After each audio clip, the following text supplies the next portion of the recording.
2013 முடிய போகுது. 2014 வரப்போகுது. எல்லாருமே ரொம்ப சந்தோஷமா எதிர்பார்த்துட்டு இருக்க 2014 எப்படி இருக்க போகுது அப்படிங்கிற எதிர்பார்ப்பு எல்லாருக்குள்ளேயும் இருக்கு.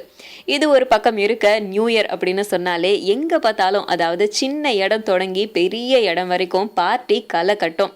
இந்த மாதிரி பார்ட்டி கலாச்சாரங்கள்ல நடிகைகள் நடனம் ஆடுறது சாதாரணமான விஷயம்தான். நார்த்ல ரொம்ப பெரிய அளவுல நடந்துட்டு இருக்க இந்த விஷயம் இப்ப சவுத்லயும் பரவ ஆரம்பிச்சிருக்கு.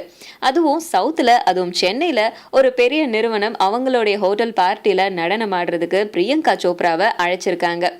பிரியங்கா சோப்ராக்கு இளைஞர்கள் மத்தியில நல்ல வரவேற்பு இருக்கு, எல்லார் மனசுலயும் அவங்க கனவு கன்னியா வாழ்ந்துட்டு இருக்காங்க அப்படிங்கறதால பிரியங்கா சோப்ராவை கொண்டு வந்தா நிறைய லாபம் பார்க்கலாம் அப்படின்னு ஹோட்டல் அதிபர்கள்லாம் முடிவு பண்ணி பிரியங்கா சோப்ராவை கூப்பிட்டுருக்காங்க. 7 நிமிஷம் நடனம் ஆடுறதுக்கு பிரியங்கா சோப்ரா தரப்புல இருந்து 6 கோடி ரூபாய் கேட்டிருக்காங்களாம். ஆனா இது பெரிய தொகையாச்சே அப்படின்னு அந்த நிறுவனம் யோசிச்சிருக்கு. இருந்தாலும் வர்ற டிக்கெட்ல இதை விட அதிகமா லாபம் பார்த்திடலாம் அப்படின்னு சொன்ன தொகைக்கே ஓகே பண்ணியிருக்காங்க. பிரியங்கா சோப்ரா இதுதான் முதல் தடவை நியூ இயர் பார்ட்டில ஆட போறாங்களாம்.